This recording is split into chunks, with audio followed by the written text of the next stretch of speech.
अब fundamental duties भारतीय संविधान के पार्ट कितना में बाबू? 4A में है। अब ये बताइए क्या ये इन्फोर्सेबल नेचर का है? नहीं है। अब तो भूलोगे नहीं, 4 में से एक ही स्त्री कौन? फंडामेंटल राइट्स है। अब यहाँ पे क्या बोला गया है, पहले यहाँ पे समझ लो कि ये 4A लगा हुआ है, इसका मतलब है कि इसमें तो लोचा होगा कुछ। अगर ये फ्रेश रहता तो सिर्फ 4, 5, 6, 7 ये तो फ्रेश है, लेकिन इसमें क्या हुआ है, लगा दिया गया सब पार्ट के रूप में, तो इसका मतलब अमेंड करके जोड़ा गया होगा इसको। तो भारतीय संविधान में फंडामेंटल ड्यूटीज की बात शुरू में नहीं था ओरिजिनल में, और इसे जोड़ा गया है कौन सा संविधान संशोधन से बाबू?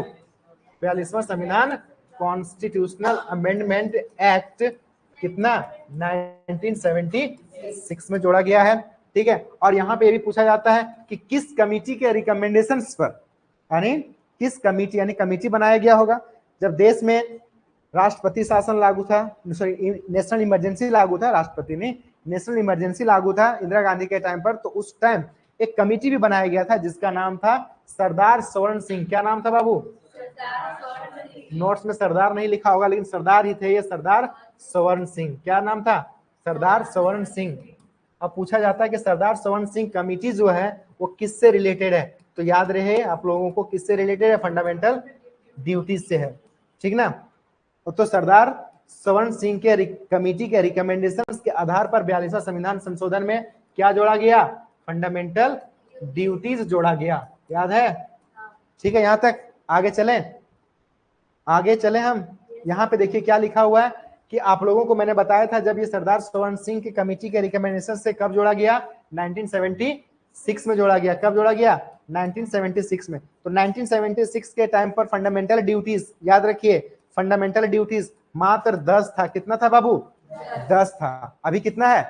11 है। हाँ सही, 11 है, लेकिन 11 को कब जोड़ा गया है? आप लोगों को मैंने बताया था कि राइट टू एजुकेशन की बात, तो राइट टू एजुकेशन जो आपका आर्टिकल 21A है, तो यहाँ पे समझ इसके साथ संबंध बना करके देखते चलिए कि आर्टिकल 21A हमारा जो है इसके साथ क्या रिलेशन है बाबू, कि 21A जो हमारा है 86th कॉन्स्टिट्यूशनल अमेंडमेंट एक्ट कब था? ये 2000, यहाँ पर भी लिखा हुआ होगा 2002 का था।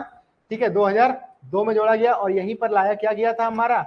राइट टू एजुकेशन एक्ट को पारित कराया गया था। जब यहाँ पे पारित कराया गया तो हर गार्जियन को एक ड्यूटी दिया गया था। क्या ड्यूटी दिया गया था?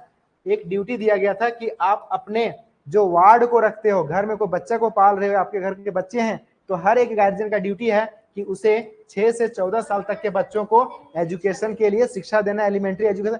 तो उसी वक्त 10 था पहले से, एक और जोड़ दिया गया, टोटल कितना हो गया बाबू? 11 फंडामेंटल ड्यूटीज हो गया। क्या लिखा गया कि 86 constitutional amendment act 2002 added one more fundamental duties, एक फंडामेंटल ड्यूटीज और भी जोड़ा गया, और हमारा ये पार्ट 4A में है कॉन्स्टिट्यूशन का, और ओनली 1 आर्टिकल, और यहाँ पे और हमारा 4A ये हमारा पार्ट है बाबू, इसमें आर्टिकल सिर्फ एक है हमारा, कौन सा?